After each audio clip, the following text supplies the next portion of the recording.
barely left the house before the day started breaking. You make it to the train, but then you hear it's running late. $1,000 a month to keep your pillow off the pavement. When's it gonna work? When's it gonna break? What does it take to be wanted? What does it take to live a little bit? What does it take to be wanted? What does it take? Hello, and welcome to another video. Today will be a little bit different from my previous videos. Sometimes when we need to run a lot of errands in a part of town that is not very close to where we live, my wife and I will load our bikes onto my truck and drive up to the area that we need to run those errands in, park somewhere that is less congested, and then take our bikes in to do our shopping or get coffee or see a museum, all of which we're going to be doing today. I think it's a nice hybrid solution for when the city that you live in doesn't have the best cycling infrastructure. Our first stop is our local farmers market. We don't come here all that often, but it is a little treat when we're in the area. There's lots of good food and coffee, and usually a band playing, and vendors selling all sorts of cool things. While waiting for our lunch of French crepes, I decided to check out this mobile children's bookstore, which I think is just a really cool idea. Even had some books that I recognize from my own childhood, like this one, Rainbow Fish. It's nice to see stories stand the test of time.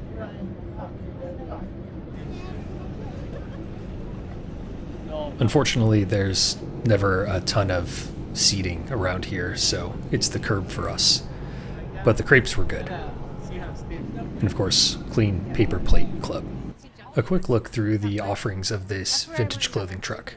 Unfortunately, not much of my size, and besides, I have too many jackets at this point. Regardless, I love seeing old clothes get new life. Oh, no apology needed. Hi. Hello. This pistachio raspberry chocolate chip cookie was also a very nice treat. I promise that I shared. Maybe the best part about visiting the farmers market by bicycle is using the Truckee Meadows Bicycle Alliance free valet parking for your bike. Just such an incredible service. I've never seen this anywhere else, and I'm very grateful that they do it.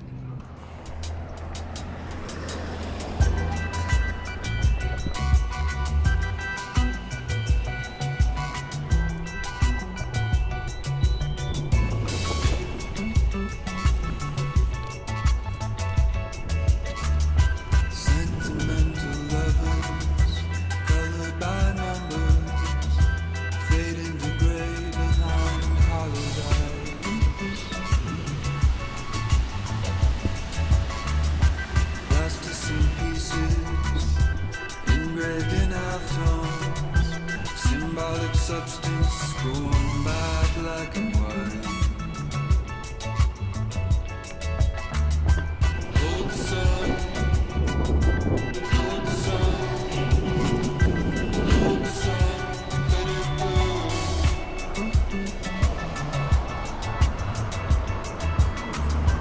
Butterfly wings, exquisitely painted, forever attempting to fly. Welcome to the Nevada Museum of Art in Reno. This is a fantastic museum that's local to me, and currently there's some incredible exhibits on display. The first of which is this piece by Maya Lin. This is a pin map of the Lake Tahoe watershed. I think it's very cool and a really interesting way to show off how our region receives its water from Lake Tahoe. This clock in the museum's library is a really interesting piece. The left side tracks standard real-world time, and then the right side tracks what is described as bristlecone time. And apparently it's calibrated to track the growth of bristlecone pine trees on Mount Washington in eastern Nevada. The people who work in the museum can explain it much more eloquently than I can. This is another piece by Maya Lin, which shows off one of our local mountains, Mount Rose, and I think it's beautiful. This library is a new addition to the museum that came along with their expanded wing. And I think it effectively doubled the size of the museum as a whole and gave a ton more space for showing exhibits and having spaces like this, which is really welcome. I think this is fantastic. The photographer Mark Klett created this collection of what he calls sunrise sticks, which are sundials that he created during his journeys throughout the American West, made from debris and sticks that were found around his various camps.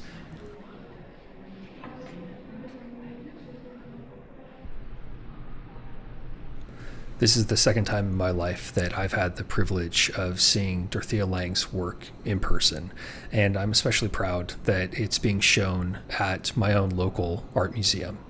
She's one of America's most prolific photojournalists, I would say. She makes beautiful work, but she also tells incredible stories through her work. And if you ever have an opportunity to see it in person, it's absolutely worth a trip. You've likely seen her piece titled Migrant Mother, which is probably her most famous work, which was on display here, but it looks like I forgot to get a little video of it. This video doesn't hold a candle to seeing these pieces in person. It's such a moving experience. And again, if you ever have the opportunity, if a Dorothea Lange exhibit is coming through your town, making the time to go and see it is definitely worth your while. This is the first time that I had the privilege of viewing Langston Hughes' work in person, and it was a moving experience, to say the least. An incredible artist and storyteller. The first time that I heard about Hughes, he was described to me as the poet laureate of Harlem. Hughes' career spanned from the 1920s to the 1960s, I believe. And famously, his poem Harlem inspired the title of Lorraine Hansberry's play A Raisin in the Sun. His words were also frequently quoted by Martin Luther King Jr. The whole exhibit was incredible and provoking, and I found myself very grateful being able to see this portrait of Ella Fitzgerald in person.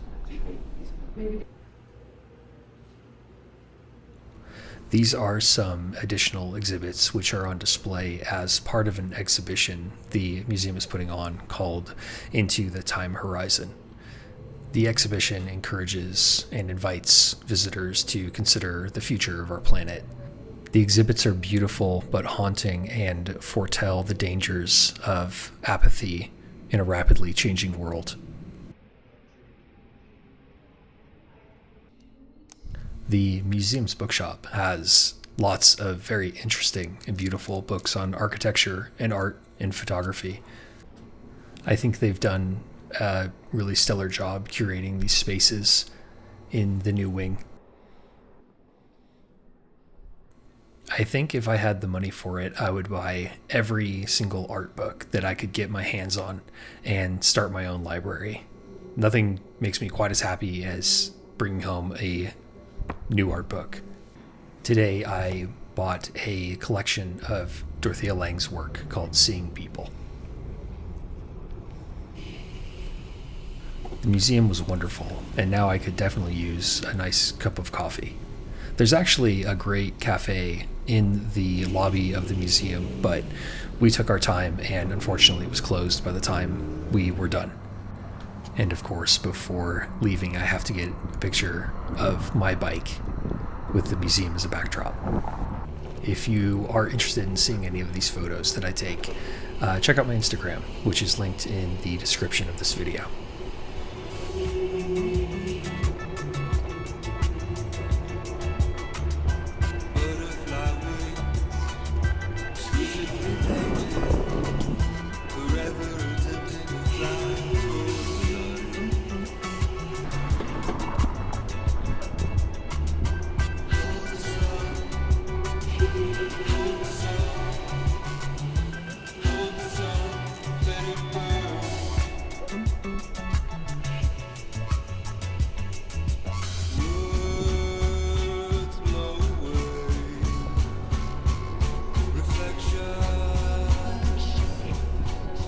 a short ride back towards where we started for the day, and we arrive at Hub Coffee Roasters.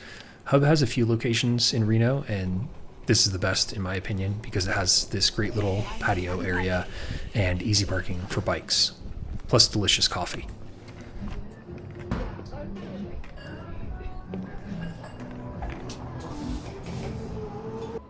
A tasty flat white for me to cap off the day. And it was a great day. Thank you for coming and joining us for this ride and this little adventure. If you enjoyed this video, please like and subscribe, and there will be more to come. Until next time, take care.